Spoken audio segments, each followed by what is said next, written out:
Before we begin this epic Viking tale, please hit that like button. If you're ready for an incredible journey, subscribe to our channel for more legendary stories, and let us know in the comments where in the world you're watching from. Your support means everything to us. Now let's dive into this extraordinary saga. The morning mist clung to the fjord like the breath of dying gods, and I, Torvin the Forgotten, knew this would be the day my saga either began or ended forever. My weathered hands gripped the worn leather hilt of my father's blade as I stood at the edge of what remained of Ironhold, my village, my home, my world reduced to smouldering ash and the acrid stench of betrayal. 3 days had passed since the black ships appeared on our horizon like ravens descending upon carrion. 3 days since the Bloodfang clan, led by a hooded warlord, whose very presence seemed to leach warmth from the air, had swept through our settlement like wildfire through dry wheat. I was the only survivor, or so I believed, spared not by mercy but by circumstance. I'd been hunting in the high peaks when the slaughter began, but I had not returned to mourn. I had returned to protect what the invaders truly sought. Behind me, carved into the living rock of the mountain face, lay the entrance to the Wormheart Caverns, a sacred place known only to the elders of Ironhold and their chosen guardians. Within those ancient halls nested the last 3 dragons of the north: Skada the Stormbringer, whose scales gleamed like polished steel; Elder the Fireheart, whose breath could melt the strongest iron; and young Vida the Dreamwalker, barely past her first century but possessing wisdom that seemed to flow from the very bones of the earth. The dragons had been the secret strength of Ironhold for generations. Not as beasts to be ridden into battle, but as allies, guardians of ancient knowledge and keepers of the balance between fire and ice, earth and sky. My grandfather had been their ward before me, and his grandfather before him. We were the Wormbound, chosen protectors who had sworn blood oaths to defend the dragons with our lives. Now, as I watched the Bloodfang longships beach themselves on our rocky shore like predatory sea beasts, I understood the true reason for their attack. Word had somehow reached them of our sacred charge. They had not come for slaves or gold or fertile lands. They had come for dragonfire, for the power that could forge an empire from the frozen wastes of the north. The warlord was the first to step from the lead vessel, his massive frame wrapped in bear fur and mail that seemed to drink in the pale morning light. Even at a distance, something about his movements struck me as familiar, a rhythm in his gait, a tilt to his shoulders that stirred memories I had thought long buried. But there was no time for such thoughts. Behind him came 50 of the most feared warriors in the north, their shields painted with the snarling wolf's head of their clan, their axes and spears gleaming with fresh blood. My blood. I had perhaps an hour before they found the cavern entrance. An hour to prepare for a battle I could not possibly win, against odds that would have made the gods themselves weep. But as I turned toward the dragon's lair, I felt something I had not expected. Peace. Not the peace of surrender, but the calm that comes to a man who has found his true purpose at last. The caverns welcomed me with familiar warmth, heated by the breath of the great ones who slumbered within. Skada lifted her magnificent head as I approached, her silver eyes reflecting the torchlight like captured lightning. She was the largest of the 3, nearly 40 feet from snout to tail tip, her horned skull adorned with scars from battles fought in ages past. When she spoke, her voice resonated in my mind like distant thunder. "The wolf spawn come for us, young guardian. I can smell their hunger on the wind." "They will not pass," I replied aloud, my voice echoing in the vast chamber. "Not while I draw breath." Elder, coiled nearby like a serpent of living flame, raised his wedge-shaped head and fixed me with eyes like molten gold. "You speak bravely, Wormbound, but you are one against many. Your courage honors our ancient pact, but perhaps it is time to consider flight. We are not bound to this mountain alone." "No." The word came out harder than I intended, sharpened by 3 days of grief and rage. "They burned my village. They killed my people, men, women, children who never raised a weapon against them. They came for you, yes, but they destroyed everything I loved to get here. I will not run. I will not let their crimes go unanswered. Young Vidar, barely larger than a draft horse, but possessed of an intelligence that put most men to shame, approached with graceful steps. Her scales shimmered between purple and deep blue, like the sky just before dawn. Your pain calls to us, Guardian. We feel the loss of your kin as if they were our own hatchlings. But revenge is a poison that destroys both the bitter and the sweet. What do you truly seek in this stand you would make? I was quiet for a long moment, considering her words. What did I seek? Vengeance for my fallen village, glory in a hopeless battle, or something else entirely? Justice, I said finally, and protection for those who cannot protect themselves. You three are the last of your kind in the north. If you fall, if you're enslaved or slaughtered, something precious dies with you, something the world needs, even if it doesn't understand why. The dragons exchanged glances, a sight both beautiful and terrible, like watching mountains converse. Finally, Saga spread her wings partially, a gesture of respect I had seen her make only to my grandfather. Then we stand with you, Torven Wormbound, not because we must, but because we choose to. Let the wolf spawn come.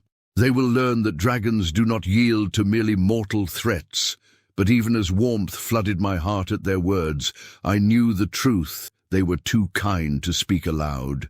3 dragons and 1 Viking, no matter how brave, could not stand against 50 seasoned warriors indefinitely. We might make them pay dearly for their victory, but unless the gods themselves intervened, this ancient cavern would become our tomb. I spent the remaining time setting what defenses I could. The cavern entrance was narrow, forcing attackers to come at us no more than 3 abreast. I rolled boulders into position to create choke points, scattered caltrops made from dragon scales, freely given, across the floor, and prepared fire traps using oil from the rendering pots the dragons used to process their food. As I worked, the dragons shared with me their memories, glimpses of the world as it had been when their kind ruled the skies, when the bond between dragon and human was honored across all the northern lands. I saw great battles fought not for conquest, but for balance, to keep the darkness at bay and preserve the light for future generations.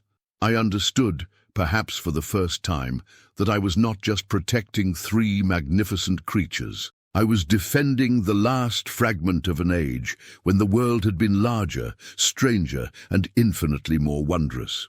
The sound of approaching footsteps on stone announced our enemy's arrival. I took my position at a natural bottleneck about 30 yards from the main chamber, where the tunnel curved sharply and created a perfect killing ground.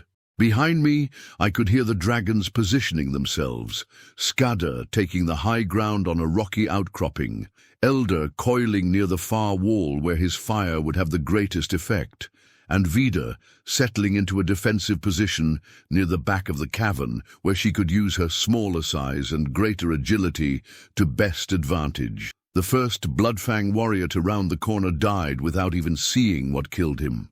My spear took him through the throat, and his body blocked the tunnel long enough for me to retrieve the weapon and prepare for the next assault. But they learned quickly, these wolf spawn. The second wave came with shields raised and torches burning, advancing cautiously over their fallen comrade. "Surrender, cave dweller!" The voice belonged to the warlord himself, though he remained safely behind his men. "You cannot stand against us all. Give us what we seek, and your death will be swift." "Come and take it," I called back, surprised by the steadiness of my own voice.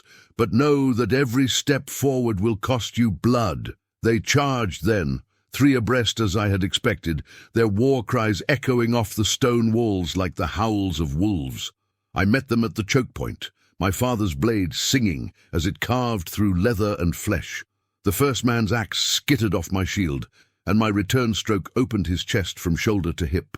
The second managed to land a glancing blow on my helm before Saga's lightning breath reduced him to a charred skeleton. The third actually made it past me, only to discover that young Vida's claws were every bit as sharp as they looked. But for every warrior that fell, two more pressed forward. My shield was soon split, my mail torn in a dozen places, and blood, both mine and theirs, made the stone floor treacherous underfoot. Still we held the line, dragonfire and Viking steel working in deadly harmony. It was during a brief lull in the fighting, as the Bloodfang warriors regrouped and planned their next assault, that I heard the warlord's voice again, but this time, something in its cadence made my blood run cold. "I know you're in there, brother. I know you can hear me." Brother. The word hit me like a physical blow. I peered through the smoke and flickering torchlight, trying to get a clear look at the hooded figure commanding the enemy force. When he stepped forward into the light and pushed back his hood, my world tilted on its axis. The face revealed was older, scarred, hardened by years of war and weather, but unmistakably familiar. The same green eyes I saw in my reflection, the same stubborn jaw that had gotten us both into trouble as children, the same crooked smile that had once promised me we would be brothers in arms until Valhalla claimed us both. Eric? The name escaped my lips like a prayer and a curse combined. My brother, my twin brother, lost to a storm at sea 7 years ago and mourned as dead, stood before me in the colors of our enemies, leading the very force that had destroyed our village and slaughtered our people. The pain in your heart burns like wildfire. Vida's voice whispered in my mind. Who is this one who carries your blood, but wears the face of betrayal? I couldn't answer, could barely breathe. Eric was alive. Eric was here, and Eric had come to steal the dragons I had sworn my life to protect. "Surprised to see me, Torvin?" His voice carried across the cavern, rich with mockery, but tinged with something else. Pain, perhaps, or regret. 7 years I've been building my strength, gathering allies, preparing for this moment. 7 years of thinking about home, about family, about the responsibilities that were stolen from me. Stolen. I found my voice at last, though it cracked like a boy's. "You were lost at sea. We searched for weeks. We mourned you." "Mourned me?" Eric's laugh was bitter as winter wind. "Or celebrated that the spare son was finally gone, leaving the perfect heir to inherit grandfather's sacred duty. Tell me, brother, when they chose you as the next Wormbound, did you even pretend to grieve?" The accusation hit harder than any physical blow. Because there had been truth in it, hadn't there? When the elders selected me to undergo the bonding ritual, when I felt the dragon's acceptance flow through my veins like liquid fire, part of me had been relieved that I would never have to share that honor with anyone, even Eric. "That's not how it was," I said, but the words felt hollow. "Isn't it?" Eric stepped closer, close enough that I could see the network of scars covering his left cheek, the missing finger on his sword hand, the way he favored his right leg as if an old wound still pained him. "I spent 2 years as a slave in the ice fields of Skald. 2 years breaking my back in their quarries, dreaming of home, of family, of the dragons we used to watch soar over the fjord on summer evenings. When I finally escaped, when I finally made my way back to Ironhold, what did I find? I already knew the answer, but I let him continue. I found you, Torvin, standing where I should have stood, bonded to the creatures that should have been mine to protect, living the life that was meant for both of us." His hand tightened on his axe haft. "So I made a new life, found new allies, and I swore that one day I would return to claim what was rightfully mine." "By destroying our village?" The words came out as a roar. "By murdering innocent people? By becoming everything our ancestors would have despised? By taking what should have been mine from the beginning?" Eric's composure cracked, revealing the raw fury beneath. "The dragons don't belong to you, brother. They don't belong to dusty old traditions or blood oaths sworn by dead men. They belong to the strong, to those willing to seize power instead of waiting for it to be handed down like scraps from a lord's table." Behind me, I felt the dragons stirring, their ancient wisdom trying to make sense of this confrontation between brothers. Skardar's voice rumbled in my mind. "The wolf-spawn speaks truly of his pain, but falsely of his purpose. His heart is broken, but he seeks to heal it by breaking others. This path leads only to greater darkness." You're wrong, Eric. I stepped forward, my sword steady despite the turmoil in my heart. The dragons aren't property to be claimed or weapons to be wielded. They're partners, allies, friends. They chose to stand with me today, not because I commanded them, but because they understood what we were fighting for. Pretty words, Eric sneered. Let's see how pretty they sound when my warriors tear you apart, piece by piece. But as he raised his hand to signal the final assault, young Vida did something unexpected. She padded forward, her iridescent scales catching the torchlight, and placed herself between Eric and me. When she spoke, her mental voice was gentle but carried the weight of centuries. Eric Ironson, brother to our guardian, your pain calls to us as clearly as his loyalty. We see the child you were, who loved us from afar and dreamed of soaring with us through northern skies. We see the man you became, hardened by suffering and twisted by loss. And we see the man you could still become, if you chose healing over revenge. For a moment, just a moment, I saw the boy Eric had been reflected in his adult features, the wonder, the love, the pure joy he had felt watching the dragons hunt and play above our village. But then his face hardened again, and he raised his axe. I don't want your pity, beast. I want your fire. I want your strength, and I'll take both over your corpses if necessary. That's when Elder spoke, his voice like the rumble of distant avalanches. Then you understand nothing of what we are or what we offer. Dragonfire cannot be stolen, Eric Ironson. It can only be shared with those whose hearts burn bright enough to match our own. Your heart burns, yes, but with the cold fire of hatred. Until you choose to kindle warmth instead of spreading chill, you will never be worthy of our flame. Eric's response was to roar orders to his men. The final assault began with desperate fury, as if he could drown out the dragon's words with the clash of weapons and the screams of dying men. They came at us from multiple angles, some carrying torches to blind the dragons, others wielding nets and chains, clearly designed for capturing rather than killing. But something had changed in the dynamics of our battle.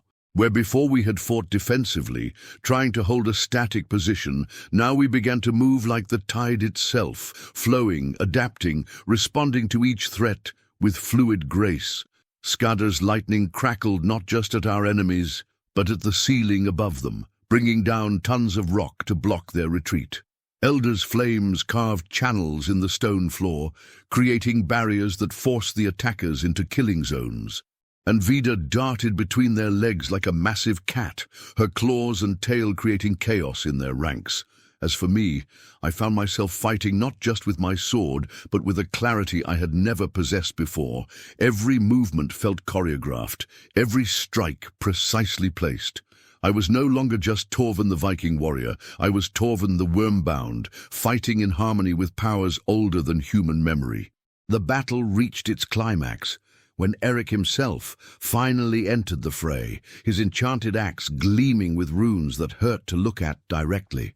He moved through his own men as if they were wheat stalks, caring nothing for their lives in his desperate rush to reach the dragon. When he and I finally met blade to blade in the center of the cavern, it was like watching the past and future collide. We had sparred together as children, learned the same techniques from the same masters, shared the same blood and the same dreams. But now, as our weapons rang against each other in deadly earnest, I realized how far apart we had grown.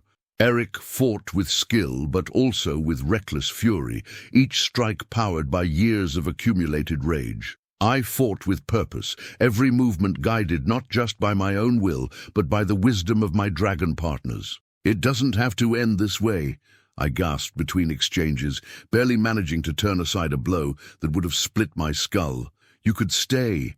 You could help us protect them, like we always planned when we were boys." "Those boys are dead!"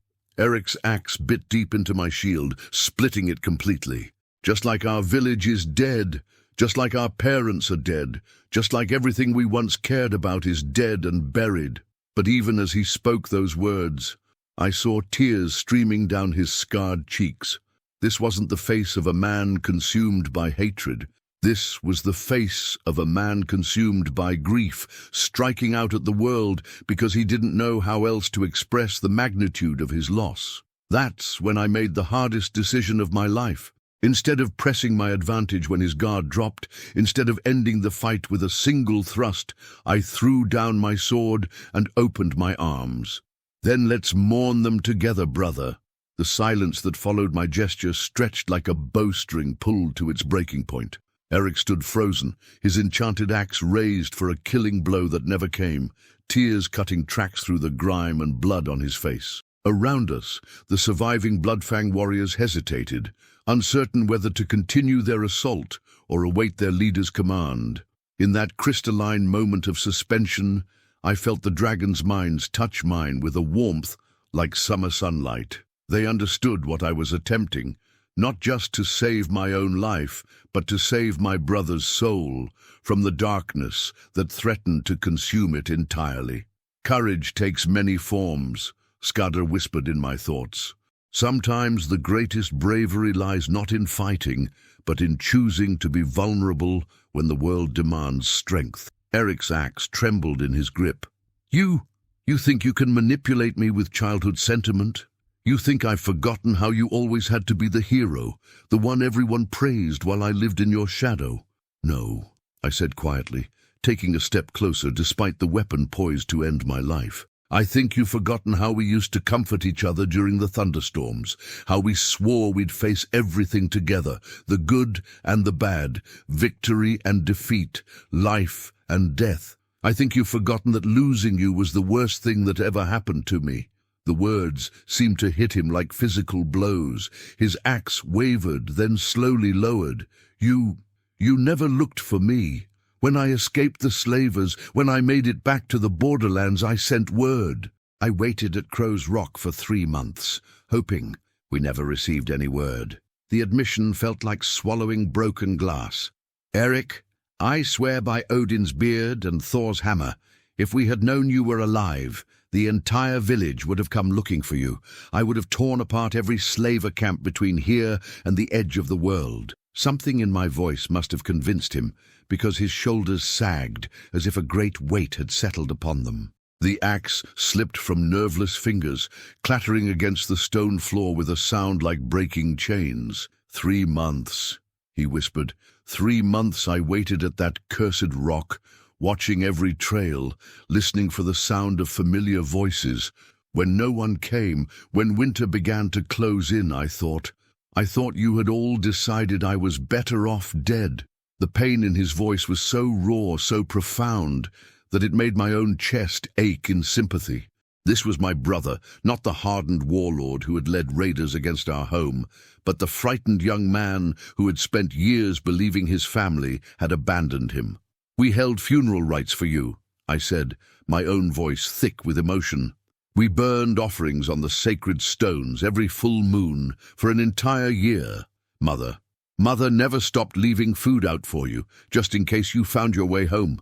She died still believing you might walk through our door one day." That broke him completely. Eric fell to his knees, great racking sobs shaking his massive frame. The sound echoed through the cavern like the grief of the earth itself, and I realized that his warriors were backing away, many of them looking ashamed of the devastation they had wrought. I knelt beside my brother, ignoring the blood that still flowed from my wounds, and placed my hand on his shoulder. He flinched at first, then leaned into the contact like a man dying of thirst drinks from a clear spring. "They're all gone," he choked out between sobs. "Everyone we loved, everyone who mattered, gone. And it's my fault. I led these men against our own people. I gave the orders that burned our home. I'm a kinslayer, Torvin, a destroyer of everything sacred." "No." I gripped his shoulder tighter, forcing him to meet my eyes. "You're my brother. You're in pain, and you made terrible choices because of that pain, but you're still my brother, and brothers forgive each other.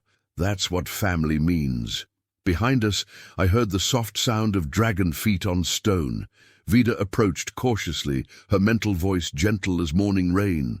The wolf-spawn's heart changes, like winter ice melting in spring warmth. The darkness that drove him here loses its power when faced with the light of genuine love. Eric looked up at the young dragon with wonder and terror warring in his expression. You can speak into minds, like the old stories. We speak to those who listen with more than their ears, Vidar replied. Your brother has carried our voices within him for years, as his grandfather did before him. But you, Eric Ironson, have always heard our songs on the wind. Even as a child, you understood our language better than any who came before. That's impossible. I was never chosen. I was never bonded. Skada and Elder approached as well, their massive forms moving with surprising gentleness. When Skada spoke, her mental voice carried the weight of ancient wisdom. The bonding ritual is not what makes one worm-bound, young warrior. It merely recognizes what already exists. You and your brother were both born with the dragon gift, as your bloodline has carried it for generations. The difference is that Torvin learned to trust in that connection, while you let fear and doubt cloud your inner sight. Eric stared at the dragons in amazement. You mean, all these years I could have— You still can, Elder rumbled, his golden eyes reflecting depths of flame and compassion. If you choose to set aside the darkness you have carried and embrace the light that was always yours by right. But know this, such a choice cannot be made lightly.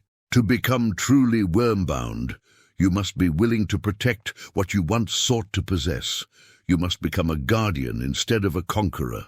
Eric looked around the cavern, at the bodies of men who had followed him to their deaths, at the scorch marks and blood that decorated the ancient stone, at me with my wounds and my desperate hope. When he spoke again, his voice was barely above a whisper.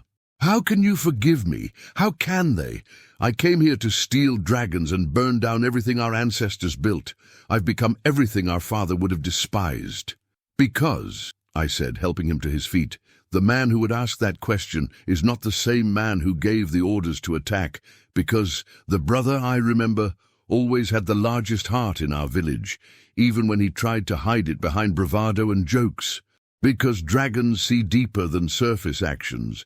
They see the soul beneath, and your soul is worth saving. The surviving Bloodfang warriors had formed a loose circle around us, their weapons lowered but still ready. I could see confusion and uncertainty in their faces. They had followed a powerful warlord into battle, only to watch him break down weeping in the presence of the very creatures they had come to capture. One of them, a grizzled veteran with ritual scars covering his arms, stepped forward. Lord Eric, what are your orders? Do we continue the assault? Eric wiped his eyes with the back of his hand, and when he straightened, I could see him struggling to reconcile the man he had become with the man he wanted to be. No, he said finally, his voice gaining strength with each word. No more fighting. No more death. We came here for the wrong reasons, Hakan. I came here for the wrong reasons. These dragons aren't weapons to be claimed. They're family, and family doesn't enslave family. The warrior called Hakon frowned. Then what of our bargain with the Shadow Jarls? They promised us land and gold in exchange for dragonfire. Without that, we have nothing to offer them. Then we'll find another way, Eric replied firmly. Or we'll make our own way. I won't dishonor our ancestors' memory any further by forcing these noble creatures into servitude. Why, but even as relief flooded through me at his words, I realized we faced a larger problem. The Shadow Jarls, legendary warlords who ruled the northernmost territories with iron fists and dark magic, would not simply accept the failure of Eric's mission. If they had commissioned this raid specifically to capture dragons, they would send others to finish what he had started. Eric, I said carefully, tell me about these Shadow Jarls. What exactly did they promise you? His expression darkened. Safe passage through their territories for me and my men, land grants for those who served faithfully, and, he hesitated, then continued with obvious reluctance. They claimed to know secret ways to resurrect the dead. They said if I brought them dragonfire, they could bring back everyone we lost. The temperature in the cavern seemed to drop several degrees.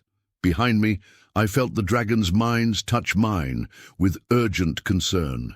"The Shadow Jarls deal in forbidden arts," Saga warned. "They seek to bind death itself to their will, to create armies of the unliving who know neither fear nor pain.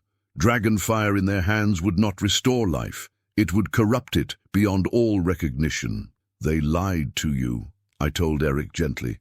"Dragons create life. They don't enslave it. What the Shadow Jarls wanted would have been an abomination against everything dragons represent." Eric's face went pale as the implication sank in. "Then everyone who died because of me, they died for nothing, a lie built on top of a lie." "No," I said firmly. "They died because you loved them enough to try the impossible. That love was real, even if you were deceived about the means. And their deaths won't be meaningless if we use this knowledge to stop the Shadow Jarls from succeeding with someone else." Vida stepped closer to Eric, her scales shimmering with colors that seemed to ease the grief in his features. "Eric Ironson, your pain has carved deep channels in your heart, but those same channels can now carry healing waters. The question is, will you allow the streams of redemption to flow, or will you dam them with guilt and self-recrimination?" Eric reached out hesitantly, and when Vida didn't pull away, he placed his hand gently on her neck. The moment their skin made contact, his eyes widened with wonder. I can feel your thoughts, your memories. By the gods, you're showing me the village as it was before the attack, our people alive and laughing, and..." His voice broke again. "You're showing me that they forgave me even as they died. How is that possible? Because they knew you as you truly are, not as pain and loss had made you become. Your mother's last words were not of hatred, but of hope. Hope that someday her lost son would find his way home. Your father spoke your name with love, even as his hall burned around him. They understood that the Eric who led raiders against them was a stranger, wearing their beloved boy's face. The bond that formed between Eric and Vida in that moment was visible to all of us, a soft glow that seemed to emanate from where their skin touched, growing brighter until it encompassed them both. When it faded, Eric stood transformed. Not physically. He still bore the scars and calluses of his hard years, but something fundamental had shifted in his bearing, his expression, his very presence. "I feel them," he whispered in amazement. "All three of them, their voices in my mind, their wisdom flowing through my thoughts. This is what you've carried all these years?" "This and more," I replied, unable to keep the smile from my face. "Welcome to the family, brother. Welcome home." But our reunion was interrupted by the sound of running feet in the tunnel outside. One of Eric's scouts burst into the cavern, his face flushed with exertion and fear. "Lord Eric! Ships on the horizon, flying the black banners of the Shadow Jarls. At least a dozen vessels, maybe more. They'll reach shore within the hour." The warmth of the moment evaporated like morning mist. Eric's face hardened with grim determination. "They've come to claim their prize personally. When my ravens failed to return with word of victory, they must have decided to take matters into their own hands." "How many men?" I asked, though I dreaded the answer. The scout who brought the news estimated 300 warriors, plus whatever dark sorceries the Jarls themselves command. Against that, he gestured helplessly at the 24 Bloodfang survivors. "Numbers alone need not determine the outcome," Elder observed, his mental voice carrying the heat of banked coals ready to burst into flame. "We three are not the helpless creatures the Shadow Jarls believe us to be. With 2 worm-bound guardians to coordinate our efforts, we can make even 300 invaders pay dearly for their presumption." "But can we win?" Eric asked bluntly. "Not just survive the first assault, but actually drive them back permanently?" Saga was quiet for a long moment, her ancient mind weighing possibilities and probabilities. Finally, she spoke with the careful precision of one who has seen empires rise and fall. "Victory is possible, but not in the way you might expect. The Shadow Jarl's greatest strength is also their greatest weakness. They rely on fear and dark magic to break their enemy's will before the real fighting begins." But fear has no power over those who fight for love rather than conquest. And as for their magic, she paused, her silver eyes gleaming with something that might have been anticipation. Dragon fire has been cleansing corruption from the world since before the first human ever drew breath. If they wish to test their shadowcraft against the pure flame of creation itself, let them come. They will learn why their predecessors learned to fear the dragon song. Eric looked at me, and in his eyes I saw the reflection of our shared childhood, all the games of war we had played, all the dreams of standing back to back against impossible odds. But this was no game, and the odds were more impossible than any we had ever imagined. "So, what do you say, brother?" he asked with a crooked grin that was purely the Eric I remembered. "Ready to show these shadow jarls what happens when they threaten our family?" I gripped his shoulder, feeling the solid reality of his presence. My brother, returned from the dead and standing beside me where he belonged. Around us, dragons and Vikings alike prepared for a battle that would determine not just our survival, but the fate of dragonkind in the north. "Let them come," I said, hefting my father's sword. "Let them all come." 5 years have passed since the Battle of Wormheart Caverns, as the Skalds have come to call it. The Shadow Jarls came with their dark magic and their army of thralls, confident in their power and certain of victory. They left as ash on the wind and scattered bones in the fjord, their black ships burned to waterlines by dragonfire, their sorceries broken against the combined will of 2 worm-bound brothers and 3 ancient dragons. Eric and I rebuilt Ironhold together, stronger than before, its halls open to any who would swear to protect rather than exploit the dragons who grace our skies. We are no longer the last guardians. Others have come, drawn by the dragon song and the promise of purpose greater than themselves. The dragons themselves have begun to heal from the wounds of ages past. New clutches have been laid in caverns throughout the north, and young wormlings learn to fly alongside human children who will one day be their partners and protectors. The age of hiding is over. The age of harmony has begun. As for Eric and me, we have found peace in our shared purpose. The scars of our separation have become sources of strength rather than shame, reminders that love can bridge any gap, heal any wound, overcome any darkness. We are brothers not just in blood but in bond, worm-bound together as we were always meant to be. The last entry in the Chronicle of the Wormbound reads, "When winter comes for the world, as it must for all things, let it find the dragons still flying, and their guardians still faithful. For as long as fire burns in the hearts of the worthy, no darkness can truly prevail." And in the mountains above Ironhold, where the aurora dances with dragon wings against the star-filled sky, that fire burns eternal. Thank you for joining us on this incredible journey through the frozen north and the bonds that unite dragons and humans alike. If this tale of brotherhood, redemption, and the power of love over hatred moved you, please like this video, subscribe to our channel for more epic stories, and let us know in the comments what legendary tale you'd like to hear next. Until our paths cross again, may your own fires burn bright against whatever darkness you face.